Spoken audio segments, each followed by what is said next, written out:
All right, so this morning I was sitting in the office trying to get every conceivable thing that I need to get done, bouncing from one task to another to another. And Gen Z came over and he pushed his chair next to me and he says, Millennials team, there are so many people that are functionally poor. And what that means is that they may earn an income, but their income will never allow them to own anything. If you're making under $20, if you're making less than $100,000, I would consider you to be functionally poor.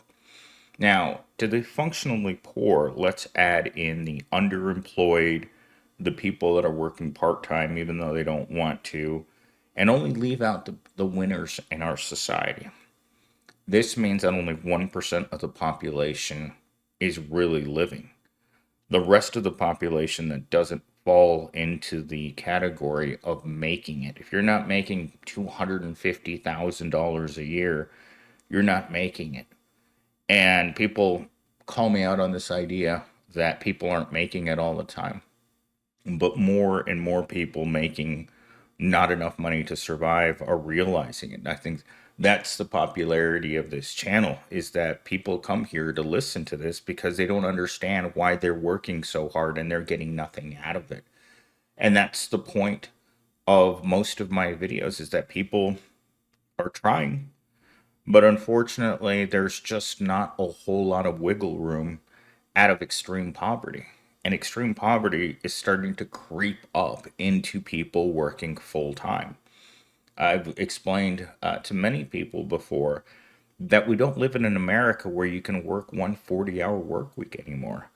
Unless you've accumulated wealth through passive incomes like renting properties or having a YouTube channel or having investments that quietly make money for you while you're not working, you're not making it. Because I said this in a previous video. Every time a rich person wants to go on a vacation or doesn't have to go to work, there's a million poor people that have to step in and do that work for them so that they can enjoy it, so they can have that ability to have leisure, to relax, to not be working every moment of their day. And for the proletariat, this realization is hitting them hard. It's literally slapping them in the face. Like if you watch today's episode of The Epic Economist, I mean, you realize that people are not just here in America, but across the entire planet, is the good jobs that we thought we would get, right? As educated people, we thought we were going to grow up in a world that actually wanted us to be a part of it, not to grow up in a world that just wanted us to be slaves for the people that get to live comfortably. I mean, I say this in nearly every one of my videos, but the reason why there are so many pregnant women in my videos is because that's the future of that baby. When that baby comes out, the only job that might be available to them might be working in a factory because our current president doesn't care if you're poor. He doesn't understand you. He doesn't like you. He doesn't want you around. That's the problem with poor people is they're considered cockroaches. And even among their own class, they don't like each other. That's something that I came to the conclusion of a long time ago is that proles don't like other proles. There's a reason why we can't unite in order to take back a system that never wanted you to be born because we don't like each other. When a prole looks at another prole, they assume that they're better than that prole. And nothing shows me that more than people who constantly play the lottery is that everyone believes that this is temporary. As a person that's lived like this my whole life, it's not temporary and you're not going to win the lottery. And even if you did for some 1 million, a billionth chance in hell that you won the lottery, chances are you wouldn't know what to do with the money anyway because pearls are notoriously bad with money. They buy mansions, they buy expensive cars, they spend the money. You know what they say? As the more money you make, the better the substances get and the better the women get. but it only lasts so long because, again, and I hate to say this, but it's really true that proles just they're the consumers. So they're the consumer class of our society. They only know how to do one thing, and that's to waste their money on stupid things. And corporations love that. That proles spend their money without much thought. They may not have a lot of it, but there's 100 million, or yes, 100 million people, at least in this country alone, that will waste money on stupid things, and including myself. Every day that I go out to buy something to eat, I buy a tea. I've become addicted to iced tea. In fact, one of the office workers gave me her IT today because she wasn't feeling well, and I'm drinking it right now. And I can't get enough of it. And I know I shouldn't buy it, but I can't help myself. And I think most people are that way. It's like when Johnny Sixpack sees Susie Rottencrotch, he can't help himself. He's an animal. That's the way we consume in this country. We can't help ourselves. We're going to go on Amazon. Amazon has made the whole consumerism thing, it has just caused it to explode because it used to be that you'd have to get in your car, go to the mall, and look for the thing that you wanted in the color and size of exactly what you wanted. And typically, you didn't get what you wanted. I remember a lot of times going to Kmart and having to buy the only options that were on the shelf. You're either going to buy A, B, or C. Now I can open up Amazon, pick a credit card, and buy anything I want. And that is incredible. An incredible ability to reach into the proletariat's purse and pull it out. Because I've had female acquaintances throughout the years that would drink, buy clothes that they couldn't afford while heavily intoxicated, and then have to return all of them. In fact, I used to go on these clothes buying trips with a person who would just start loading up her cart, and just that's what she would buy. And that was her form of entertainment. Consumerism is the ultimate prole entertainment because it makes us feel good in the moment, and then we can regret it later, especially if you're going to do a buy now, pay later program. Those programs, I mean, they have the proletariat pegged as being total idiots and losers. And they're not wrong. I live within walking distance of the pawn shop, the drive through liquor store, and the payday loan place for a reason. This isn't a place where people with money live. It may not be ghetto, but they know enough to put a pawn shop in a place with with poor people in it. And this is something also that I discussed today is these corporations know where poor people live. Poor people live in apartments because they're house poor. And for to quote the epic economist again, most people are never going to own a home. We've reached an economy where the vast majority of people will never own a home. And it's my biggest gripe being alive is that I'll never own a home. I'll never drive a nice car. And I'm never going to have a relationship with a woman that expects me to make a lot of money. And unfortunately, I don't really have a whole lot of other, uh, what would I say, other features. I have a terrible personality. I'm ugly, and I don't have the most outgoing personality. I don't have any redeeming qualities as a human being. When you look at Jeff Bezos, Mark Zuckerberg, and Elon Musk, who's trying to repopulate the planet, what do they all have in common? They're ugly guys with money, right? Those women wouldn't go near those guys if they didn't have money. I mean, it's so easy to meet men that are literally women kryptonite. You're broke, you drive a Promobile, and she can find better. It's just simply put, she can do better than you, and she knows that. And therefore, you have an entire segment of single men in our society that are not going to be successful financially in relationships and are going to end up like me, sitting at home angry making YouTube videos while working 40 hours a week at a company that frankly thinks that that's what you're worth. That's how you should live. Because I was discussing this today with Gen Z, and he came to the conclusion that at some point he's going to have to go work back in retail.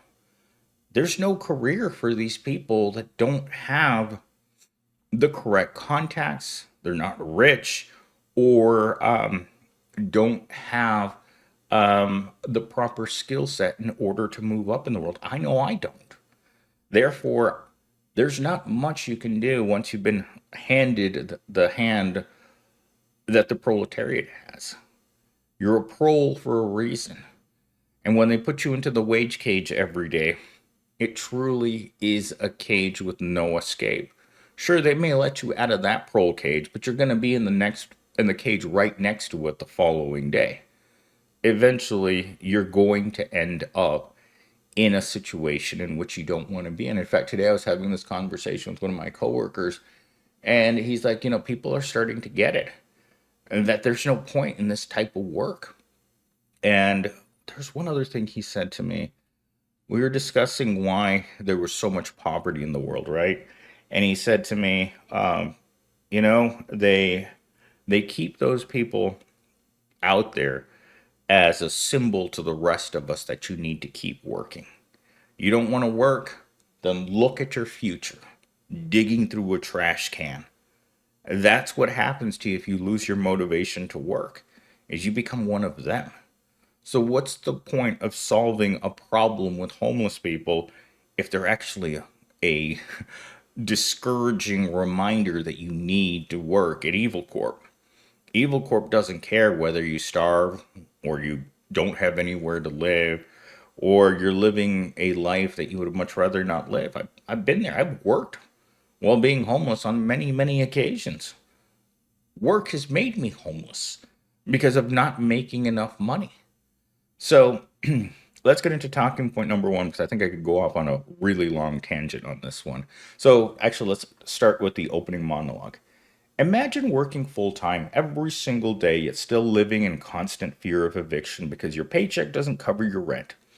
This is the harsh reality facing millions of minimum wage workers across America today, myself included. Despite living in the wealthiest nation on earth, our wages have stagnated, making it impossible to afford basic necessities.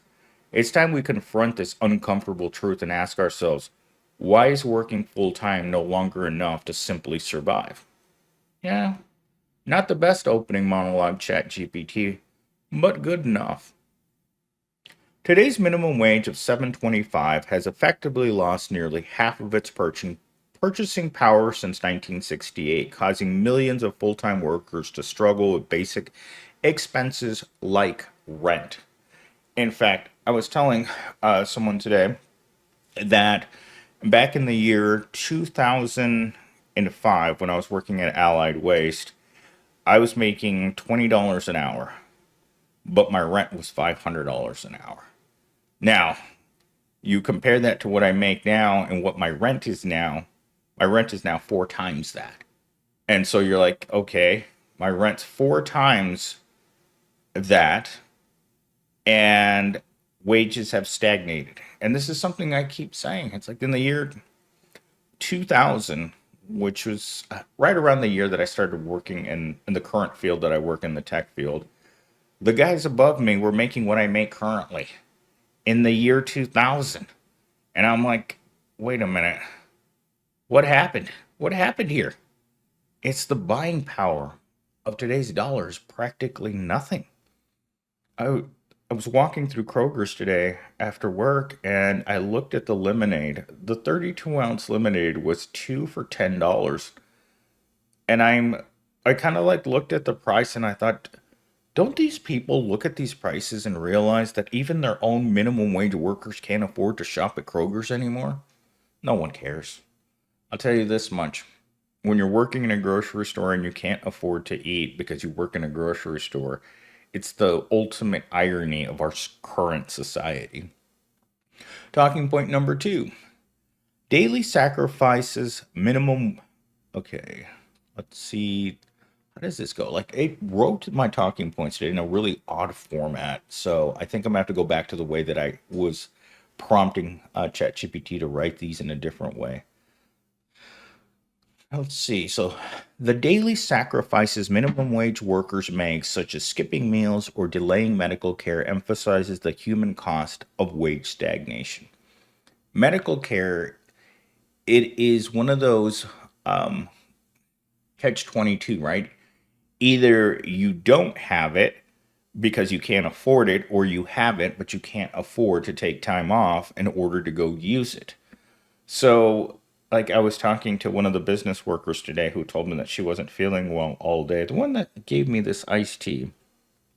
And she told me that she was going to go to the hospital today because she hadn't been feeling well all day.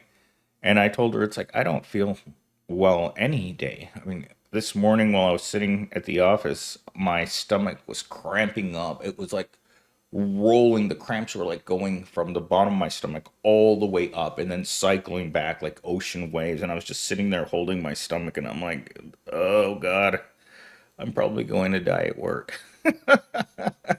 And it was just so painful. And then they suddenly just stopped. And the reason they stopped is I looked at my phone and I asked ChatGPT this question. It's like, why do I have stomach cramps? And ChatGPT came back with one simple solution for me. Sometimes your brain and your stomach will sync up. Too much anxiety causes your brain and your stomach to sync up. So your anxiety goes straight from your brain into your stomach. And as soon as I read that, it seems like my brain acknowledged the fact that it was doing this to me. But I've always been a kid who had stomach and brain. So my depression and anxiety always manifested itself in my stomach. As a kid, I ended up going to the hospital a lot because I guess medical science hadn't evolved that far back then. And every doctor thought that these stomach aches were appendicitis, and it wasn't. It was, I grew up in a very chaotic world of a single mom who had no idea what she was doing. So when you have parents like that, they don't create the best environment for their children. Every part of growing up poor sets up your children to become the future poor people of America. And the irony of that is that you're constantly creating more meat for a system that needs your children. I mean, Trump acknowledges the fact that people aren't having children because they can't afford them. But the future needs slaves. A future without your babies right now is not going to be a future that rich people want to live in. The job creators need human meat. They need proles to make more proles. But unfortunately, Susie Rottencrotch is being a little bit more selective these days than she normally would. So Johnny Sixpack's left. Well, as I always like to say, he's shaking hands with the governor instead of making whoopee with Susie Rottencrotch behind the Taco Bell, meaning less slaves in the future, which is not good. But I mean, if you have to put up the 988 number in a grocery store parking lot, you know that your population isn't doing well, except we don't talk about these things. We're not allowed to talk about these things. Or at least we're not supposed to talk about these things because you don't want to be Debbie Downer, right? The economy's booming, everything's great, everything is coming up, in our favor. That's the narrative that they want us to see. I do this channel so that everyone acknowledges that you're not the only one wondering why you're not benefiting from this economy. It was never meant for you to benefit from it. You're a slave. Let's do our closing monologue because I'm not going to get to my third talking point because I spent too much time introducing this video because, of course, I took this from a video that came up recommended on my feed today. And I was working on this and I was working on editing another video because I didn't get a transcript. So let's close this out with the monologue here. We shouldn't have to choose between paying rent or buying groceries, nor should our future depend on luck or endless sacrifice.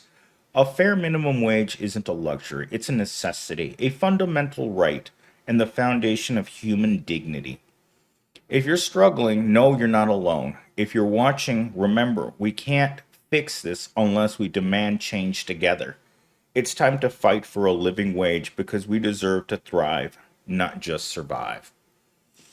I'm getting more and more of these scripts like this from ChatGPT where it's calling for action from poor people. But as I mentioned earlier, poor people don't want to believe they're poor. And if you don't believe there's a problem, then it's much easier to domesticate the proletariat and force them to believe that everything's happy because normal people don't watch a channel like mine. Because I was trying to explain to someone today that I kind of know what a black pill channel is. And I told him this isn't fluffy cat videos. This is cold, hard reality that most people don't want to hear. People are struggling paycheck to paycheck and they just keep telling themselves that things are going to get better, that you're going to get a raise, that you're going to get promoted, that your McDonald's job is actually a career. But the reality is no. This system doesn't benefit from being fair. It benefits from being cruel.